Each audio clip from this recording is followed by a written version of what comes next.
शांति शांति। शंकरं शंकराचार्यं केशवं बादरायणं सूत्रभाष्यकृतो वन्दे भगवन्तो पुनः पुनः। ईश्वरो गुरुरात्मेति मूर्तिभेदविभागिने व्योमवद्व्याप्तदेहाय दक्षिणामूर्तये नमः। ओम शांति शांति शांति।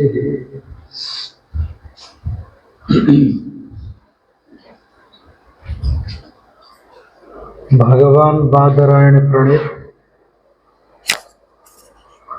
जो ब्रह्मसूत्र है उसके प्रथम अध्याय के तीसरा पाद, उसमें जो भूमाधिकरण है विचार कर रहे थे कि भूमा शब्द वाच्य क्या है। भूमा शब्द वाच्य प्रधान है, जीव है अथवा परमात्मा है, प्राण है, परमात्मा है।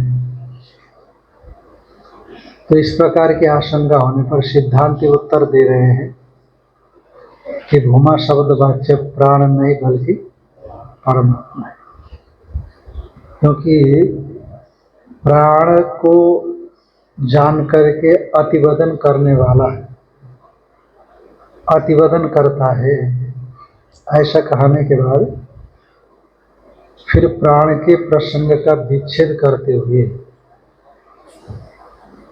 ये सत्व अतिवदति या सत्य में अतिवदति, यह तो वास्तव में अतिवदन करता है जो सत्य को जान करके अतिवदन करता है। तू शब्द के द्वारा प्रकरण का विच्छेद करते हुए और आगे जाकर के उसी सत्य को भूमा कह दिया। उसी सत्य की साधन परंपरा से उसको भूमा कह दिया। तो इसीलिए यह प्राण भूमा नहीं बल्कि परमात्मा ही भूमा है। तो और साथ में प्राण से अतिरिक्त सत्य को बताने के बाद जो बताया गया कि जो ये सत्व अतिवदति या सत्य में अतिवदति, जब ऐसा सुना तो नारद जी ने कहा सत्यम त्वेव, सनत कुमार जी ने कहा सत्यम त्वेव विजिज्ञासितव्यम, सत्य की जिज्ञासा कर लेनी चाहिए। तो फिर कहा उन्होंने कि सत्यम वो हो भगवो अहम विजिज्ञासे, मैं सत्य की जिज्ञासा करता हूँ। फिर उस सत्य को जानने की प्रक्रिया बताते हुए फिर आगे जाकर के भूमा तत्व को कहा। इसलिए सत्य शब्द वाच्य या भूमा शब्द वाच्य सत्य, ये दोनों एक है, वह परमात्मा है। तो इसी को यहाँ पर कहते हैं सत्यम त्वेव विजिज्ञासितव्यम इति च। ये सत्तु एक हेतु तो तू दे दिया, तो न प्रकरणम व्यवच्छिद्यते, और दूसरा दिया सत्यम त्वेव विजिज्ञासितव्यम इति च प्रयत्नांतर करणम। ये जो प्रयत्नांतर करण, तू के अनंतर फिर एक प्रयत्न, दूसरा प्रयत्न अलग दिखाने के लिए, तो इसलिए अर्थांतर विवक्षाम सूचयति, प्राण से अर्थांतर ही सत्य है, इस बात को सूचित किया गया है। तस्मात्, तो ये जो पूर्व में बात कही गई है उसी का उपसंहार करते हुए दृष्टांत के माध्यम से समझाते हैं। तस्मात् यथा एक वेद प्रशंसायाम प्रकृतायाम एष तु महाब्राह्मणो यश्चतुरो वेदान अधीते इति एक वेदेभ्यो अर्थांतरभूतश्चतुर्वेदः प्रशस्यते तादृक् एतद् द्रष्टव्यम्। तस्मात् यथा एक वेद प्रशंसाया, कि वेद का मतलब वेद का अध्याता समझना। वेद शब्द लक्षणा से वेदाध्यायी तक जाना। जो वेद का अध्ययन कर रहा है उसकी प्रशंसा, सुंदर वेदाध्ययन कर रहा है तो उसकी प्रशंसा करते हैं, उसका उच्चारण सुन करके। इसीलिए सुंदर वेदाध्ययन करने वाला कोई बटुक है अथवा कोई विशेष जानकार है तो उसकी प्रशंसा प्रकरण से प्राप्त था। एक वेद की प्रशंसा, एक वेद माने एक वेदाध्यायी अध्येता, तो उसकी प्रशंसा प्राप्त होने पर, प्रकृत होने पर उसी प्रसंग में आगे कहा, एषतु महाब्राह्मणो यश्चतुरो वेदान अधीते इति। यह तो महाब्राह्मण है, तो परंतु यह तो महाब्राह्मण है जो चारों वेदों का अध्ययन कर लेता है। इस प्रकार से जब तू शब्द से आगे महाब्राह्मण का चतुर्वेदाध्यायी रूप से आप बोलते हो, तो एक वेदाध्यायी से चतुर्वेदाध्यायी को अलग किया जाता है। जैसे एक वेदाध्याय की प्रशंसा चल रही, माने प्राण की प्रशंसा चल रही, दार्शनिक में जाइए तो प्राण की प्रशंसा के क्रम में एषतु अतिवदति या सत्येन अतिवदति, यह वास्तव में अतिवदन करता है जो सत्य को जान करके करता। जैसे एक वेद वाले की प्रशंसा के क्रम में यह तो महाब्राह्मण है जो चारों वेदों को जानता है, तो एक वेदाध्यायी से चतुर्वेदाध्यायी को जैसे अलग कर दिया जाता है, उसी तरह से प्राण से सत्य को अलग कर दिया जाता है। तस्मात् यथा एक वेद प्रशंसायाम प्रकृतायाम, एक वेदाध्यायी की प्रशंसा प्रकृत होने पर, प्रकरण से प्राप्त होने पर, एषतु महाब्राह्मणो यश्चतुरो वेदान अधीते इति एक वेदेभ्यो अर्थांतरभूत, एक वेद की अपेक्षा से, एक वेद की जानकार की अपेक्षा से अर्थांतरभूत चतुर्वेद, अर्थांतरभूत जो चतुर्वेदाध्यायी उसकी प्रशंसा की जाती है। तादृक् एतद् द्रष्टव्यम, उसी तरह से एवं एवं एतत् द्रष्टव्यम, एषतु अतिवदति या सत्येन अतिवदति, इसको उसी तरह से समझना चाहिए। तो पूर्व पक्षी ने कहा था पीछे, याद होगा आपको, कि प्राण के बाद प्रश्न और प्रतिवचन की श्रृंखला खत्म हो गई। इसका मतलब है कि नारद का जिज्ञास्य प्राण से अतिरिक्त तो कोई दूसरा नहीं है ना। उन्होंने पूछा, सनत कुमार जी ने उत्तर दिया, अतएव प्राण ही भूमा शब्द, कोई प्राण को आगे सत्य और भूमा शब्द से कहा गया है, न कि परमात्मा। ऐसे जो प्राणवादी ने कहा था, तो उसके उत्तर में देते हैं, न च प्रश्न प्रतिवचन रूपया एवं अर्थांतर विषया भवितव्यमिति नियमो अस्ति। क्योंकि अर्थांतर विषय की जब विवक्षा करते हैं, जो अर्थ, जिस अर्थ के विषय में पहले विचार किया जा रहा है, जो प्रकरण से प्राप्त है, प्रकरण से प्राप्त जिस अर्थ के विषय में चिंता की जा रही हो, तो उससे अर्थांतर यदि विवक्षा करनी हो, उस अर्थ से भिन्न अर्थ अर्थांतर यदि उसकी विवक्षा करनी हो, तो प्रश्न प्रतिवचन ही होना चाहिए, ये कोई मतलब नहीं होता। आप कहते गए, हम सुनते गए, हमने एकदम से कोई दूसरा विषय उठा दिया, उसको ना थोड़ी कर सकते। आप कुछ कह रहे थे, हमने दूसरा विषय उठा दिया, अरे आप उसी में हो लिए। तो न आपने पूछा न प्रश्न प्रतिवचन की श्रृंखला चलती रही, पर अर्थांतर विषय तो आ गया। उत्तर देते हैं कि न च प्रश्न प्रतिवचन रूपया एवं अर्थांतर विषय विवक्षया भवितव्य नियमो अस्ति। क्योंकि अर्थांतर की विवक्षा प्रश्न प्रतिवचन रूप से ही होती है, ऐसा कोई नियम नहीं होता। यानी कि जो चल रहा है उस प्रकृत पदार्थ के साथ संबंध न होने पर भी यदि पदार्थांतर की बताने की अभिलाषा हो तो उसको बतलाया जा सकता है। प्रकृतार्थ के साथ संबंध न होने पर भी यदि पदार्थांतर की विवक्षा हो तो उसको बतलाया जा सकता है प्रश्न प्रतिवचन के बिना भी। तो इसलिए वह प्रश्न प्रतिवचन की आवश्यकता नहीं होती। उसी को कह रहे हैं प्रकृत संबंध असंभवकारित्वात् अर्थांतर विवक्षाया। जो अर्थांतर की विवक्षा प्रकृत संबंध के साथ संबंध होना ही चाहिए, ऐसे कोई नियम नहीं होगा।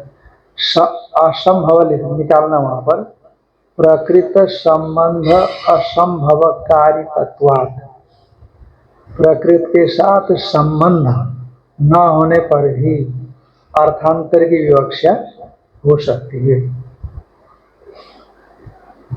तत्र प्राणांतम अनुशासनम श्रुत्वा तूष्णीम भूतम नारदम स्वयं एवं सनत कुमार व्युत्पादयति। भाई शिष्य को तो भ्रम हो सकता है, उसको पूरी जानकारी नहीं है। नहीं, उसका निषेध नहीं कर रहे हैं, पर अर्थांतर के लिए प्रश्न प्रतिवचन होना ही चाहिए, ये कोई नियम नहीं है। नियमों अस्ति बताया ना, न नियमों अस्ति। जैसे अभी तक प्रश्न प्रतिवचन से चलता रहा था, उसका हम निषेध थोड़ी कर रहे हैं। पर जो आगे कहते हो आप कि प्राण के बाद आगे प्रश्न प्रतिवचन नहीं है, इसलिए प्राण से अर्थांतर नहीं होना चाहिए। भूमन, आप ये कहना चाहते हैं, युक्ति दे रहे हो। तो इसका तात्पर्य ये निकला कि प्राण से अर्थांतर बताना हो तो जैसे पहले प्रश्न प्रतिवचन के क्रम से प्राण बताया, उसी तरह से प्राण से अर्थांतर बताते समय भी प्रश्न प्रतिवचन होना चाहिए। आप ये कह रहे हो, पर हम कहते हैं क्या जरूरत है। यदि प्राण से अर्थांतर की भी विवक्षा हो तो प्रश्न प्रतिवचनांतर होना ही चाहिए, ये कोई नियम नहीं बताया जा सकता है। शिष्य ने जितना पूछा उतना आचार्य ने बताया, और शिष्य अपने आप को कृतकृत्य समझता है, और आचार्य जानते हैं कि इससे आगे भी बताना जरूरी है, आवश्यक है। जानते हैं कि शिष्य को इससे आगे भी बताना चाहिए, शिष्य से आगे कुछ नहीं रहा है, तो सर्वथा अर्थांतर तो प्रकरण तो आचार्य वर्णन चलेगा, प्रकरण आगे और आगे चलने वाला है, तो अत्यंत असंबंध तो नहीं है, संबंधित तो है। आचार्य तो उसी संबंध की आगे लेके जाएंगे उसको। यहाँ पे अर्थांतर शब्द से मतलब ये तो नहीं ले रहे हैं कि संपूर्ण रूप से असंबंधित ही प्रसंग से उठा रहे हैं। माने जिसको, जिसे प्राण को ले रहे हैं आप, प्राण को, प्राण से निर्विशेष, तो अब प्राण के भीतर में चेतन को लेंगे तो अत्यंत अर्थांतर नहीं हुआ है कि नहीं। वो सुपाधिक और निरुपाधिक है, जब सुपाधिक निरुपाधिक को लेंगे तो अर्थांतर हो जाएगा। कोई समझने की बात है, जैसे जीव ईश्वर को भी समझने की बात है। उपाधि से विशिष्ट हो गया जीव, और यदि हम निर्विशेष को लेते हैं तो दोनों साथ में, और दोनों भी समझने की बात है कि नहीं। माने ये निकाले कि संपूर्णतः असंबंधित बात नहीं की जा रही है। हाँ, ऐसा की दृष्टि से उसको नहीं समझ में आ रहा है, उसको लग रहा है कि अर्थांतर। हाँ, ऐसा ले सकते हैं। और एक तरह से देखो तो निर्विशेष का प्रतिपादन अभिप्रेत है यहाँ पर, और सविशेष होता नहीं हो, है कि नहीं। सविशेष हो तो अर्थांतर ही बोल देंगे उसको। जो सविशेष होता है ना उसको अर्थांतर ही बोलते हैं, सविशेष है ना वो। निर्विशेष में तो आप सभी का निषेध कर रहे तो वहां निषेध नहीं हुआ, वहां तो और चीजें भी आ गई, वह उतनी मात्रा में अर्थांतर कर दिया है। चेतन को लेकर के अर्थांतर नहीं है, चेतन तो अर्थांतर कह ही नहीं सकता। तत्र प्राणांतम अनुशासनम श्रुत्वा तुष्णिम भूतम नारदम। प्राणांत का उपदेश सुनने के बाद नारद जी शांत हो गए, चुप हो गए। तो नारद जी ने हो सकता है कि ये समझ लिया हो कि यही ब्रह्म है, हो सकता है ऐसा समझ लिया हो, चुप हो गए ना। इससे पहले उन्होंने पूछते रहे हो, उसके आगे आगे की बात संत कुमार जी बताते रहे, और यहाँ आकर के चुप हो गए। अथवा श्रुत्वा तुष्णीभूतम नारदम, ऐसा जब तुष्णीभूत नारद हो गए तो स्वयं में वह सनत कुमार व्युत्पादन थी। हो सकता है शिष्य को भ्रम हो गया हो कि ये सब कुछ समझ रहा है।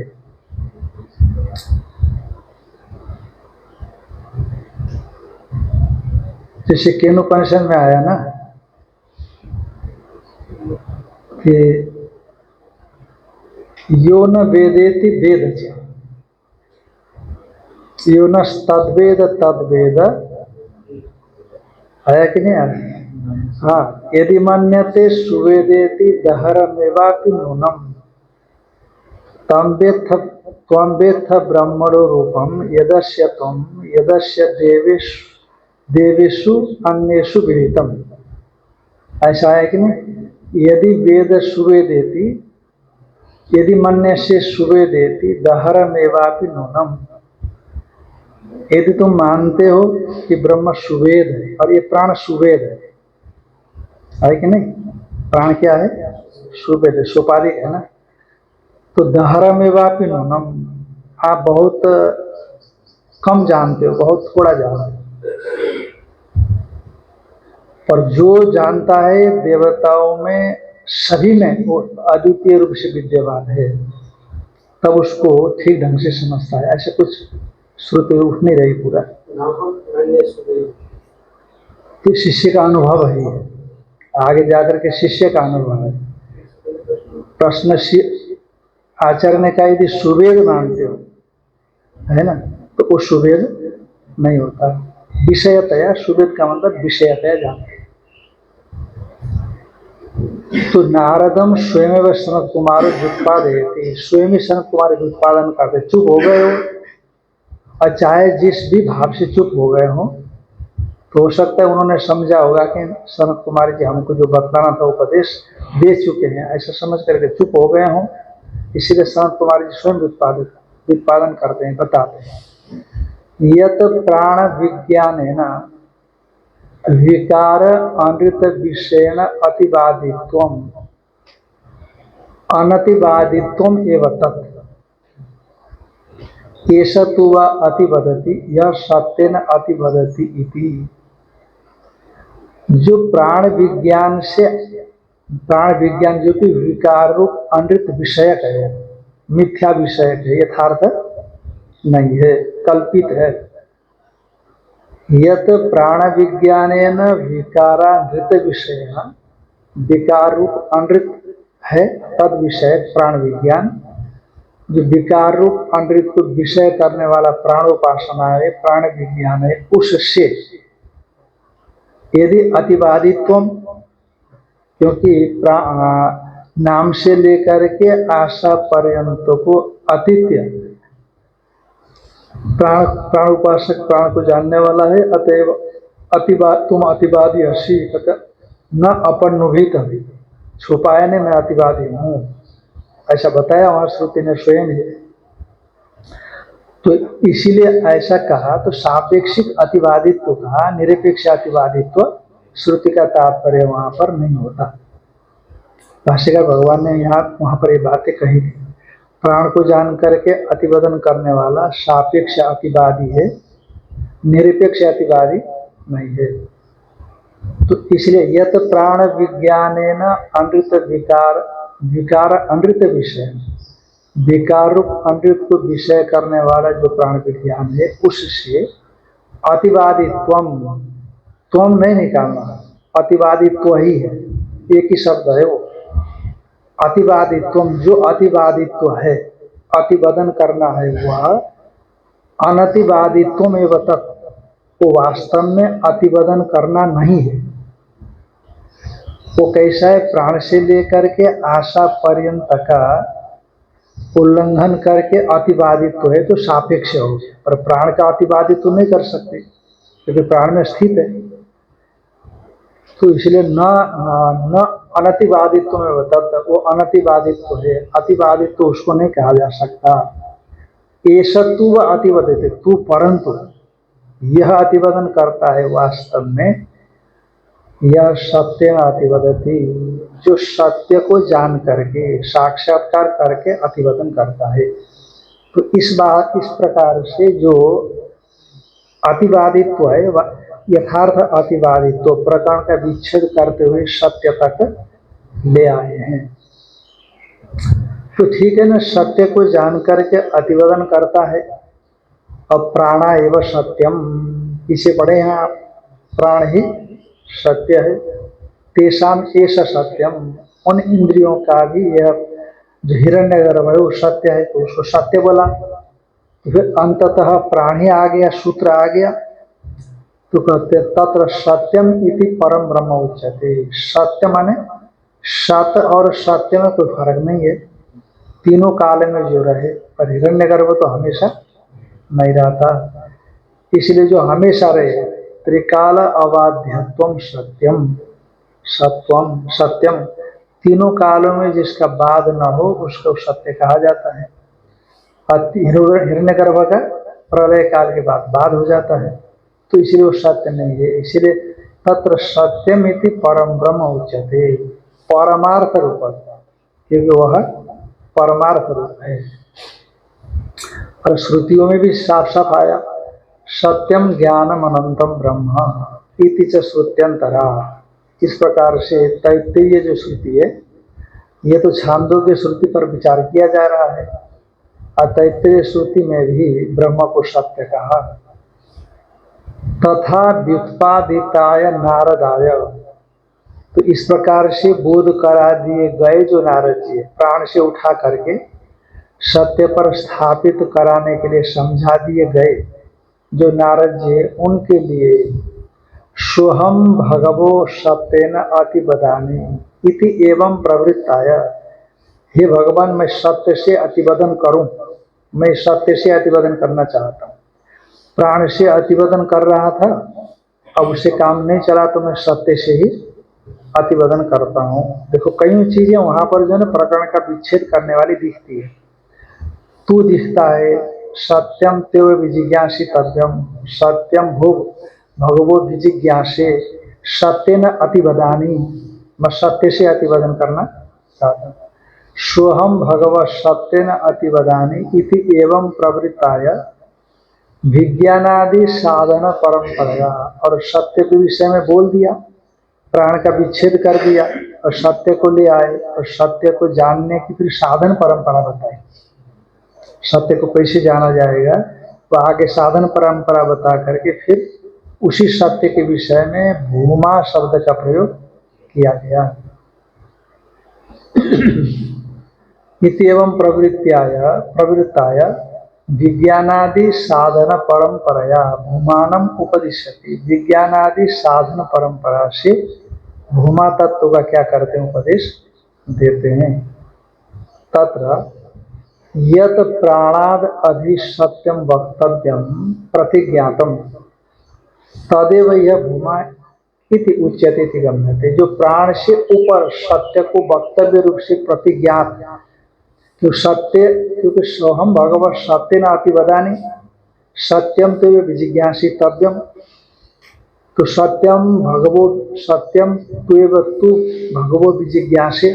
तो इस प्रकार से यत प्राणाद अधि सत्यम वक्तव्यम प्रतिज्ञातम, प्राण के ऊपर आगे जो सत्य को वक्तव्य रूप से प्रतिज्ञात किया, प्रतिज्ञा का विषय बना दिया गया, तदेव यह भूमा इति उच्यते इति गम्यते। वही सत्य को यहाँ आगे जा करके यत्र नान्यत पश्यति नान्यत शृणोति नान्यत मनुते नान्यत विजानाति स भूमा, इस रूप में उसी सत्य को भूमा कहा गया है, ऐसा जाना जा रहा। तो क्योंकि प्राण से सत्य को अलग करने के तमाम युक्तियां दिखाई पड़ रही है, पर सत्य से भूमा को अलग करने की कोई युक्तियां नहीं दिखाई पड़ती। तस्माद अस्ति प्राणाद अधिभूम्नोपदेश इत्यतः, इसीलिए प्राण से आगे भूमा का उपदेश किया गया है। इत्यतः, इसीलिए प्राणाद अन्य परमात्मा भूमा भवितुमर्हति, प्राण से अन्य जो भूमा है परमात्मा, जो भूमा शब्द वाच्य ऐसा होना चाहिए। एवं च यह आत्म विविदिशया प्रकरण से उत्थानम उपपन्नम भविष्यति, और यदि आप प्राण के आगे सत्य और उस सत्य को जानने की परंपरा पूर्वक जब भूमा तत्व को बताएंगे और उस भूमा शब्द का अर्थ परमात्मा मानेंगे, तब ये जो शुरुआत में छांदोग्य के जब सनत कुमार नारद जी के पास गए तो कहा कि आप जैसे महापुरुषों से हमने सुना है कि तरति शोकम आत्मवेद, ये जो आत्मवेद मैंने आत्मा का प्रकरण उन्होंने उठाया उपक्रम में, ये तब चरितार्थ होगा। यदि प्राण कहेंगे तो वो जो प्रारंभ में उपक्रम में जो आत्मा कहा, उपसंहार में फिर प्राण मानना पड़ेगा, आत्मा नहीं मानना पड़ेगा। आत्मा परमार्थतः परमात्मा रूपी होता है। आत्मा शब्द परमार्थतः परमात्मा को ही कहता है, ये कई बार आ चुका है। एवं च यह आत्म विविदिशया कि सोहम भगवत शोचामि तम माम शोकस्य तारयतु, तम माम शोकस्य तारयतु, तो मैं शोक करता हूँ, शोकोपलक्षित बंधन में व्याप्त हूँ, इसीलिए उस मुझ को शोक से पार करिए।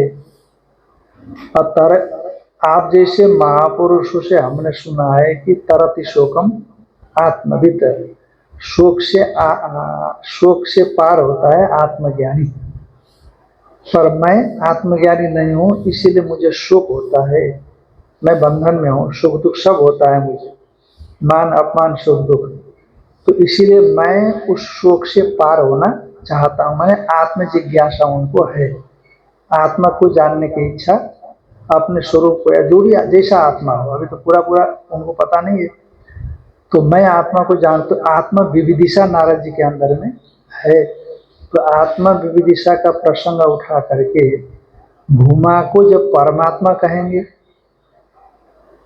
तो ये उपक्रम उपसंहार में एक वाक्यता हो जाती है। एवं च यह आत्म विविदिशया प्रकरण से उत्थानम उपपन्नम भविष्यति, प्राण एव यह आत्मा विवक्षित इति एतदपि नोपपद्यते, क्योंकि कहो कि प्राण ही तो आत्मा है, हाँ प्राण ही आत्मा है, तो वो जो तरति शोकम आत्मविद, इस प्रकार से आत्मा विविदिशा से प्रकरण का जो उपक्रम किया गया है, उपसंहार में जो प्राण कहा गया है, वो प्राण भी आत्मा ही है, आत्मा से भिन्न दुनिया में है क्या? यदि ऐसा कहो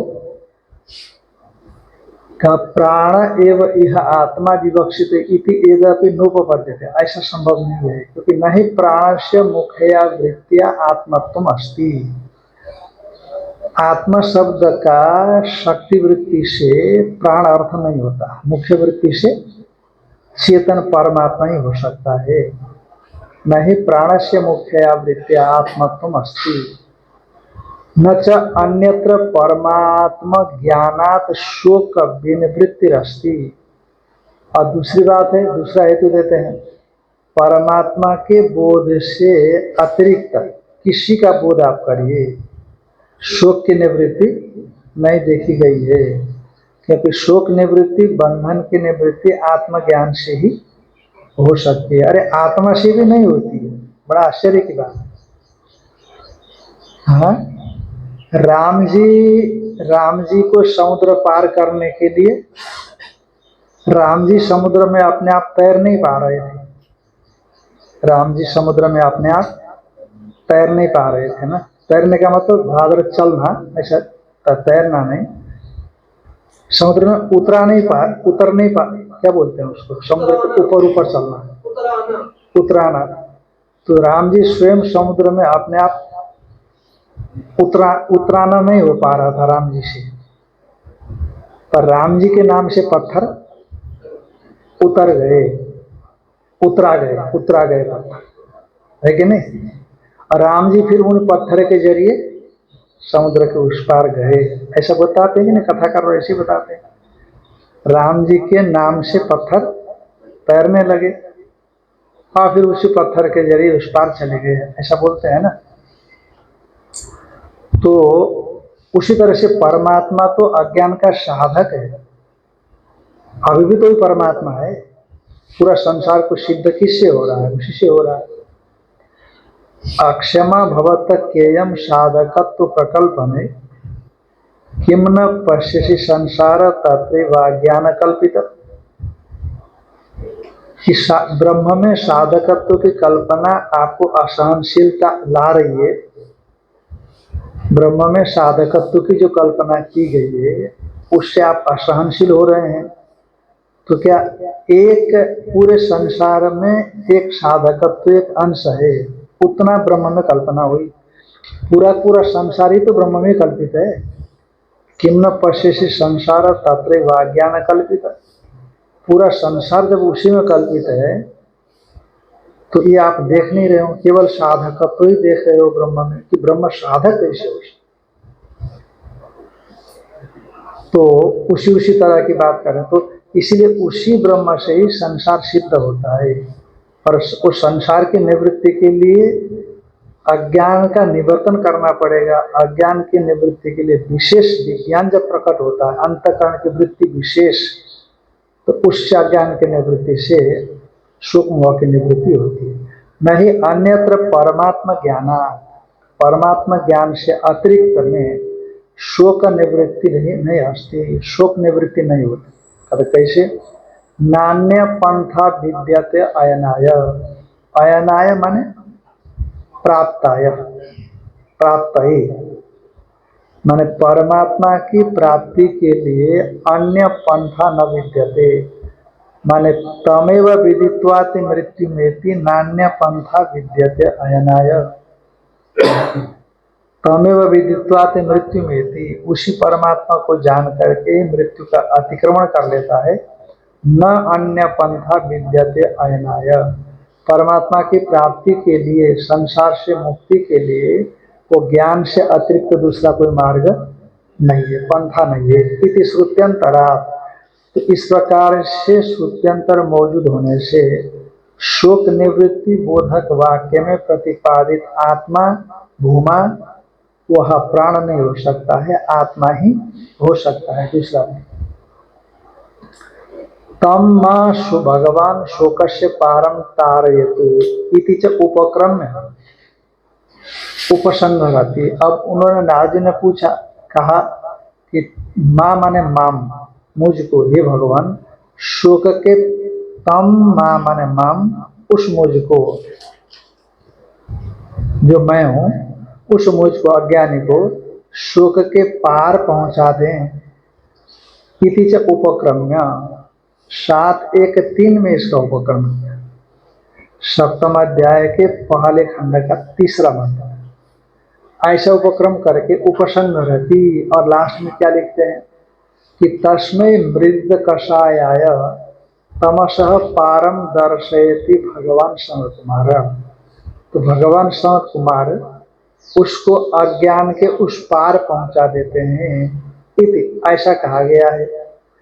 तो क्या तात्पर्य निकला, तम इति शोकादि कारणम अविद्या उच्यते।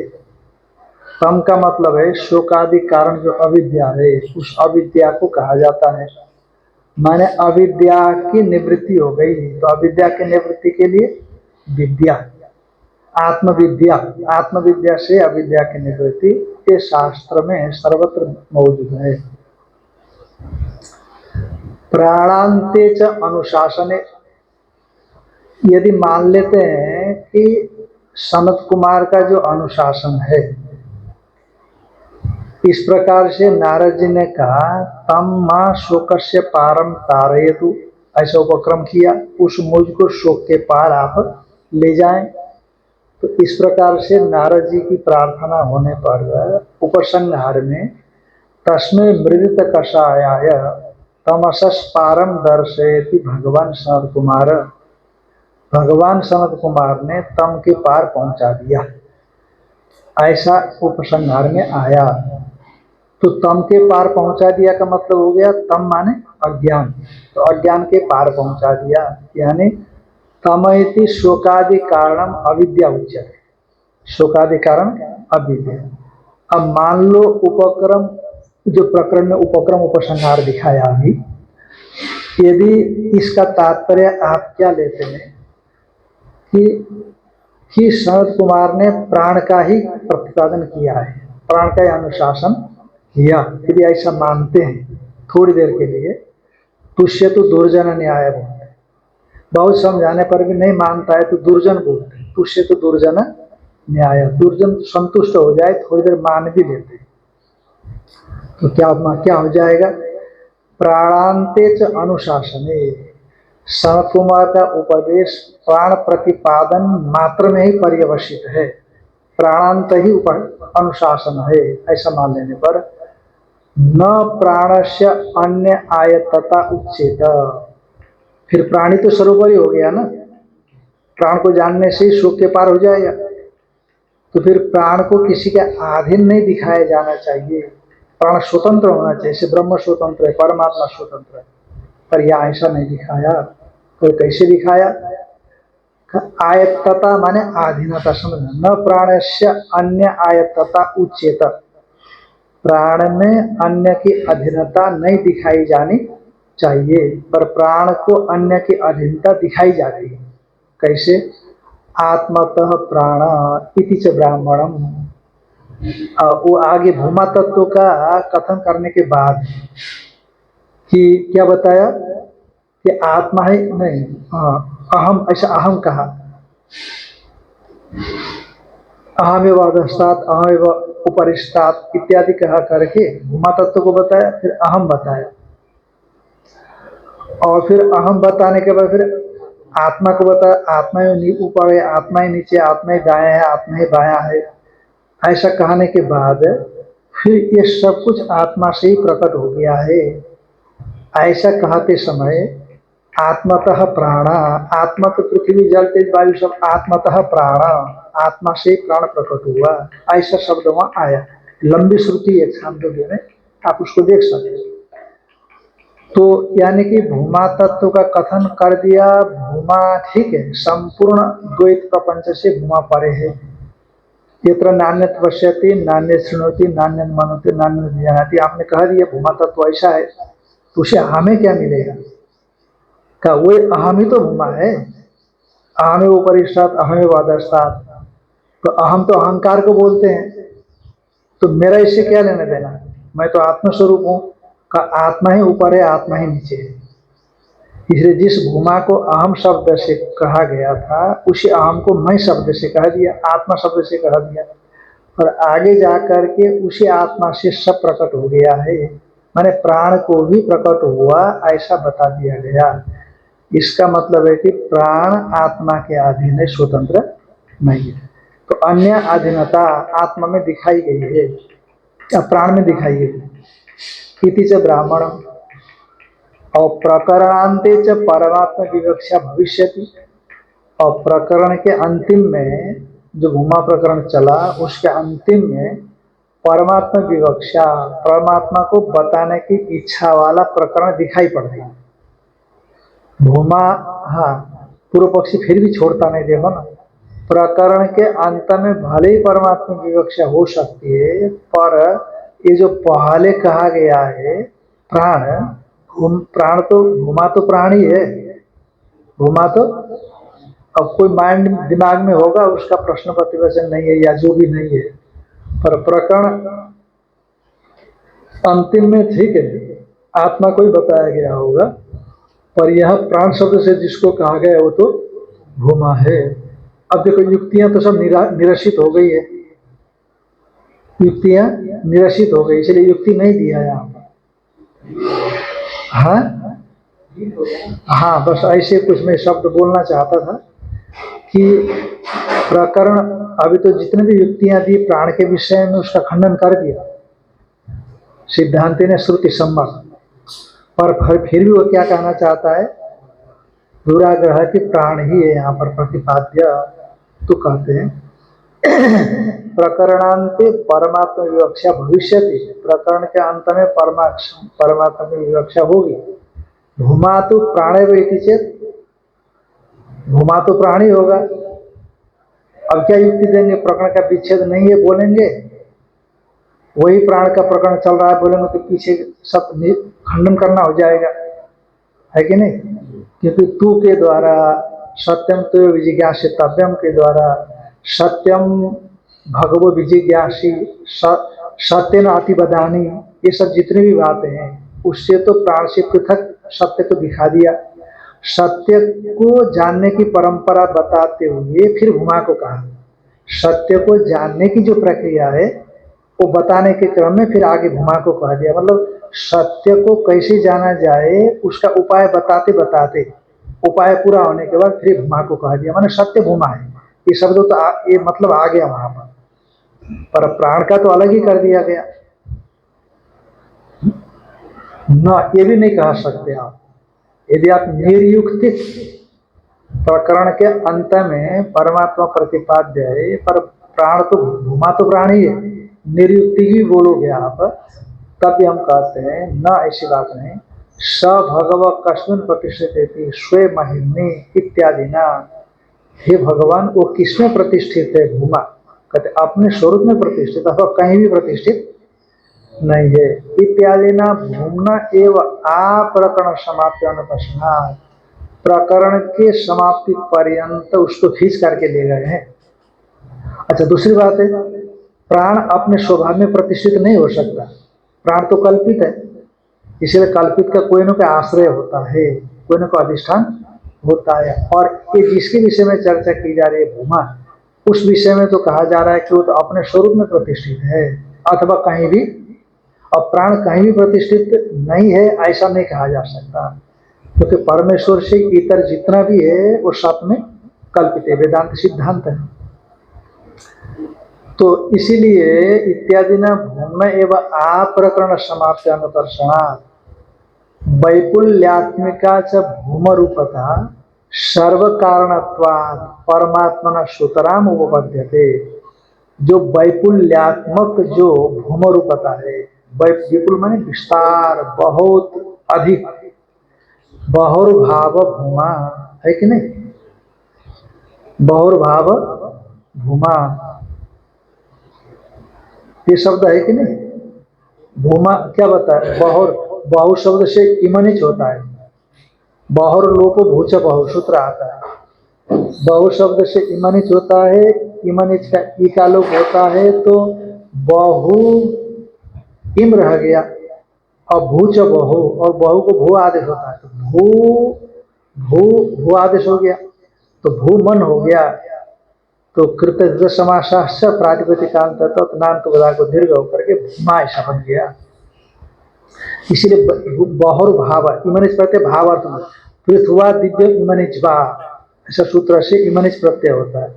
पृथ्वादि गण में पठित होगा तो इमनिच प्रत्यय हो गया, तो इसीलिए भूमन ऐसा माने विपुलता, पर्याप्त से तल प्रत्यय होता है, त्व प्रत्यय होता है, इमनिच प्रत्यय होता है, सब भाव अर्थ में होते हैं और ये बहुत ज्यादा अर्थ में।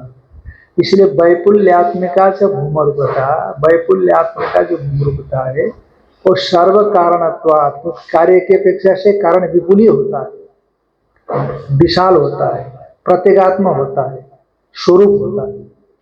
तो इसलिए कारण परमात्मा न सूतना उपद्यते। तो इस तरह से भूमा शब्द वाच्य परमात्मा है बता दिया। तो अब एक सूत्र और ले आते हैं कि भूमा शब्द वाच्य परमात्मा क्यों हो सकता है। धर्मोपपत्तिश्च धर्मोपपत्तिश्च धर्मोपपत्तिश्च। धर्मोपपत्तिश्च। तो यहाँ पर छांदोग्य में भूमा के प्रसंग में बतलाए गए जो धर्म विशेष है वो धर्म विशेष परमात्मा में ही संभव हो सकते हैं।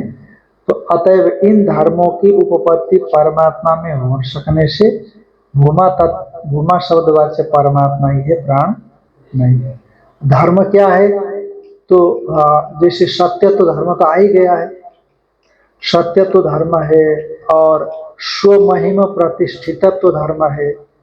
सत्य धर्म है, स्वमहिम प्रतिष्ठितत्व धर्म है, सर्वगतत्व है, सर्वात्मत्व है। छांदोग्य में प्रसंग में आया है सत्यत्व, स्वमहिम प्रतिष्ठितत्व, सर्वगतत्व, सर्वात्मत्वादि जो धर्म है ये सब धर्म परमात्मा में ही हो सकते हैं, दूसरे में नहीं हो सकते। इसलिए परमात्मा ही भूमा है, दूसरा नहीं। अपिचा ये भूमि श्रूयन्ते धर्मा, भूमा में जो धर्म सुने जाते हैं ते परमात्मा ने उपपद्यन्ते, जो भूमा में सुने गए हैं धर्म प्राण में वो नहीं मालूम पड़ते हैं, पर परमात्मा वो धर्म मालूम पड़ते हैं। इसका मतलब भूमा कौन है? माने भूमा में जो धर्म सुने गए ये धर्म हो गया, ये भूमा हो गया, ये परमात्मा हो गया, है कि नहीं? ये धर्म हो गया बीच वाला, ये हो गया भूमा, और ये हो गया परमात्मा। ये जो भी धर्म भूमा में सुने गए हैं, ठीक है, और यही धर्म यहाँ भी सुने गए हैं, तो इसका मतलब ये दोनों एक है, भिन्न भिन्न नहीं है। इसलिए भूमा शब्द से परमात्मा को कहा गया बस। कहीं परमात्मा शब्द से, कहीं भूमा शब्द से, कहीं भगवान शब्द से इत्यादि है ना। भगवान इति चोच्यते, क्या बोलते हैं? भागवत में आया है ना, परमात्मा ब्रह्मेति परमात्मेति भगवान शब्दते, ब्रह्मेति परमात्मेति भगवान इति शब्दते।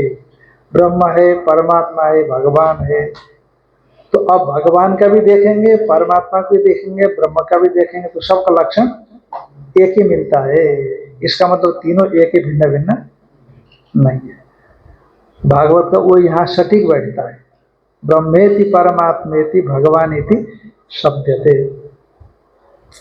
आपिच ये भूमि श्रूयन्ते धर्मास्ते परमात्मा ने, देखो भूमा में जो धर्म सुने जाते हैं वो परमात्मा में भी सुने जा रहे हैं। इसका मतलब है कि भूमा और परमात्मा एक है, न कि प्राण है। यत्र नान्यत पश्यति नान्य श्रोति नान्यत विजानाति स भूमा इति दर्शनादि व्यवहार अभावम भूमनि अवगमयति। तो दर्शनादि व्यवहार का अभाव श्रुति भूमा में दिखलाती है कि नहीं? और परमात्मा नीचे अयम दर्शनादि व्यवहार अभाव अवगत, और परमात्मा में ये दर्शनादि अभाव जाना गया है।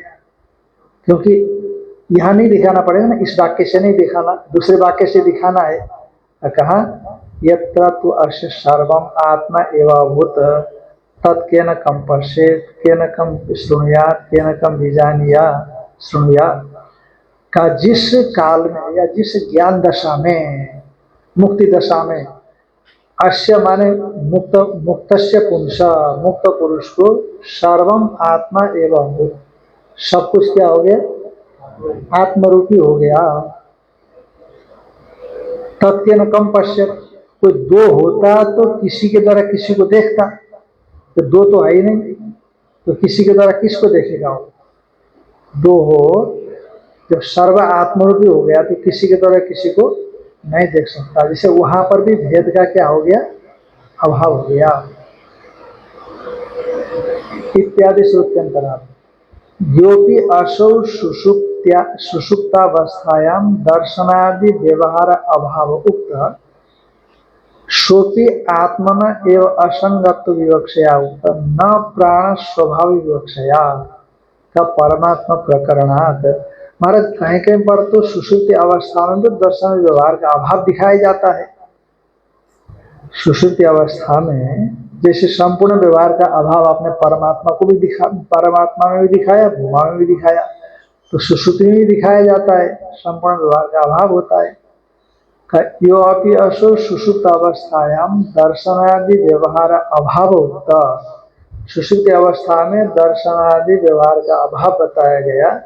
सोपी आत्मना एवं असंगत विवक्षया, वहाँ आत्मा है कि नहीं, सता स्व में तदा संपन्न भवती स्वम अपि तो भवती, ऐसा कहा गया है। प्राज्ञेन आत्मना यथा प्रियया स्त्रिया संपरिशुक्त नान्यम किंचन बाह्यम वेदनांतरम एवं एवं एवं प्राज्ञेन आत्मना संपरिशुक्त न बाह्यम किंचन नांतरम, जैसे वहां पर क्या, प्राज्ञात्मा से एक होकर के न बाहर को जानता है न भीतर को जानता है, इसलिए संपूर्ण व्यवहार का अभाव परमात्मा की अपेक्षा से ही कहा गया है। श्रुति आत्मन एवं असंगत विवक्षा न प्राण स्वाभाविक विवक्षा, अरे प्राण के स्वभाव की विवक्षा करेंगे तो स्वप्न में तो तमाम चीजें दिखाई पड़ती है कि नहीं, प्राणावस्था तो स्वप्न अवस्था है ना, तो ये है। ये किसी ने शंका किया कि प्राण सुषुप्त में जागता है तो वहां पर भी तो व्यवहार का भाव है कि नहीं, इसीलिए भूमा शब्द वाच्य प्राण को क्यों ना कहा जाए। तो कहा ठीक है, प्राण जागता है पर प्राण स्वभाव से वहां निर्विशेषता नहीं है, पर आत्म स्वभाव से वहां पर निर्विशेषता मान लेनी चाहिए, सभी व्यवहार का अभाव मान लेना चाहिए, क्योंकि परमात्मा में ही सभी व्यवहार का अभाव श्रुति सम्मत है। यद्यपि तस्याम अवस्थायाम सुखमुक्तम तदपि आत्मा व सुख रूपत्व विवक्षा उत्तम, जो उस अवस्था में सुख कहा गया है वो भी आत्मा का ही सुख रूपत्व विवक्षा से कहा गया है। यथा आह, जिससे कहते हैं एषो अस्य परम आनंद एतस्यैव आनंदस्य अन्यानि भूतानि मात्रा उपजीवन्ति थी, यही इसका परम आनंद है। एतस्यैव आनंदस्य, ये अस्य षष्ठी जो है ना अभेद में मान लेना, जैसे राहो शिरा के समान, राहो शिरा, राहो का शीर है, क्योंकि राहु ही तो शीर है। राहु और केतु बन गए कि नहीं, एक जो दैत्य था तो जो कट गया ना तो शीर उसका राहु बन गया और धड़ उसका केतु बन गया।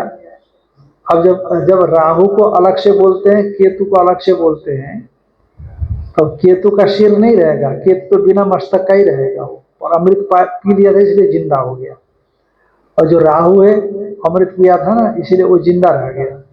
तो और राहु तो शीर ही है, पर फिर भी बोलते राहु शिर, राहु का शीर। अरे राहु तो क्योंकि ऊपर का राहु हो गया ना, नीचे का क्या हो गया, केतु बन गया, और ये ऊपर राहु तो अब शीर, या इसके ऊपर को तो शीर ही बोलेंगे, तो पूरा ही राहु हो गया, पर फिर भी बोलते राहु का शीर। अरे राहु ही तो शीर है, तो राहु का शीर कहाँ से। राक्षस का नाम तो स्वरभानु था। अच्छा, तो स्वरभानु का सिर राहु हो गया और स्वरभानु का धड़ केतु हो गया। हाँ केतु हो गया, ऐसे ऐसा जो नाम दे दिया ऐसा नाम पड़ गया। तो अब जब ऊपर वाला भाग केतु हो गया, नीचे वाला भाग, ऊपर वाला भाग राहु हो गया, नीचे वाला भाग केतु बन गया, तो ऊपर वाले भाग को शीर कहते हैं। शीर्षण्य प्राणा बोलते हैं ना, शीर के प्राण माने इंद्रियां, मुख में भी तो है ना, तो पर फिर भी आप क्या कहते हो, राहु का शीर। तो राहु और शीर जब एक है तो राहु का शीर कैसे है, पिता का बेटा, ये तो दो है इसलिए वहां संबंध बनता है, पर यहाँ तो राहु और शीर एक तो संबंध नहीं बनेगा ना एक में, तो इसलिए कहते वो संबंध जो अभेद में है, राहु ही शीर है, नहीं कि राहु का शीर है। वो केवल कहने के लिए शब्द साधुत्व के लिए राहु का शीर बोला, पर राहु ही शीर है जिसे बोला जाता है।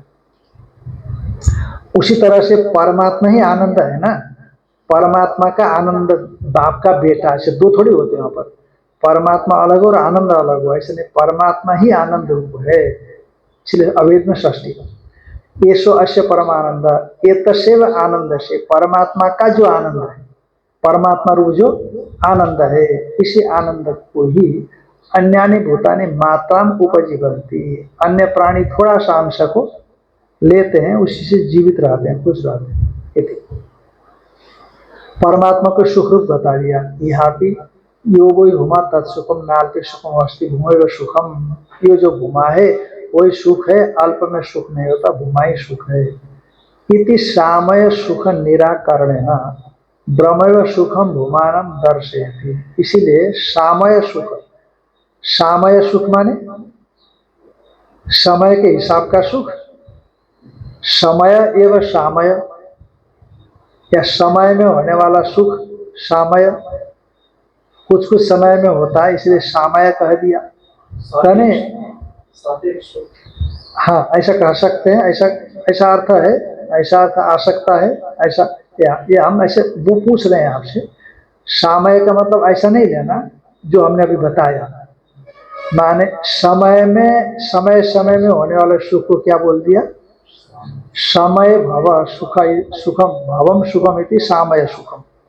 पर ऐसा अर्थ नहीं है, पर आमय न सह वर्तती सामय, आमय माने बीमारी, दुख, दुख विनाशित्व। वो जब भी सुख होगा ना वो विनाश को लेकर के आता है, क्योंकि जो प्राकृतिक सुख है वो हमेशा बना नहीं रहता। इसलिए यहाँ भी इति सामय सुख निराकरण है ना, जो सामय सुख है यानी मतलब अंतःकरण की वृत्ति में प्रतिफलित होने वाला जो सुख है, वृत्ति से प्राप्त होने वाला सुख, वो सुख कैसा है कि निराकरण, उसका निराकरण करते हुए ब्रह्मैव सुखम भूमानम दर्शयति, क्योंकि भूमा ही सुख रूप है ऐसा कहा करके भूमा में विनाश को प्राप्त होने वाला सुख का निषेध कर देते हैं। यो वै भूमा तदमृतम इति अमृतत्व अपि यह श्रूयमाणम, भूमा में श्रूयमान अमृतत्व भी परम कारण गमयति। यदि अमृतत्व निरपेक्ष लेंगे तो परम कारण ही होगा ना, नहीं तो अपाम सोमम अमृता अभूमा। अरे देवता लोग मर गए ऐसा आता है कि नहीं, देवता लोग काटे गए, देवता लोग मारे गए, ऐसे भी आता है तमाम कहीं कहीं पर। जब अमृत है, अमृतत्व है तो मरना नहीं चाहिए। तो इसीलिए मनवंतर पूरा हो जाता तो आना पड़ता है कि नहीं देवताओं को, सप्तर्षियों को आना पड़ता है, इंद्र को भी छोड़ देना पड़ता है पद, सप्तर्षियों को भी पद छोड़ना पड़ता है। और ये कौन है, मनु, मनु भी पद छोड़ देते हैं जब मनुकाल मनवंतर पूरा हो जाता है।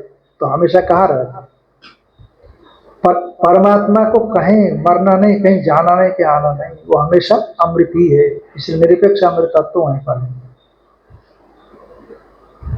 कहा योगे भूमा तदमृतमिति अमृतत्व अपनी यह श्रूयमाणम, यह जो सुना गया है भूमा के प्रसंग में परम कारणम गमयते, विकाराणाम अमृतत्व से आपेक्षिकत्वात्, क्योंकि विकारों का अमृतत्व सापेक्ष है। अतो अन्य दार्थमिति सुख, परमात्मा से अन्य सब विनाशी है भाई, चाहे स्वर्ग का सुख हो चाहे हिरण्यगर्भ हो, सबके सब क्या होते हैं, विनाशी है। इति श्रुत्यंतरा तथा च सत्यत्व स्वमहिम प्रतिष्ठितत्व, ये धर्म गिना रहे हैं, धर्मोपपत्तिश्च, ये सूत्र में धर्म आया कि नहीं आया, अरे धर्म तो बताया नहीं आपने।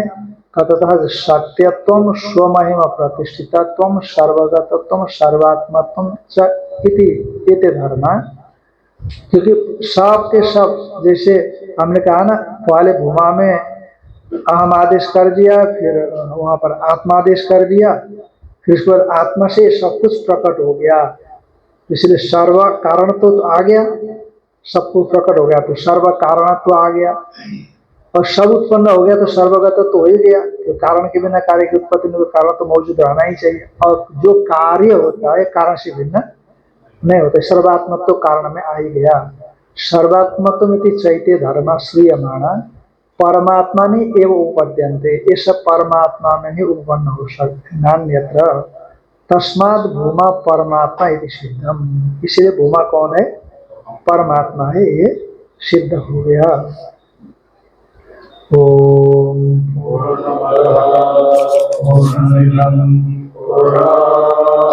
पूर्णमुदच्यते पूर्णस्य पूर्णमादाय पूर्णमेवावशिष्यते।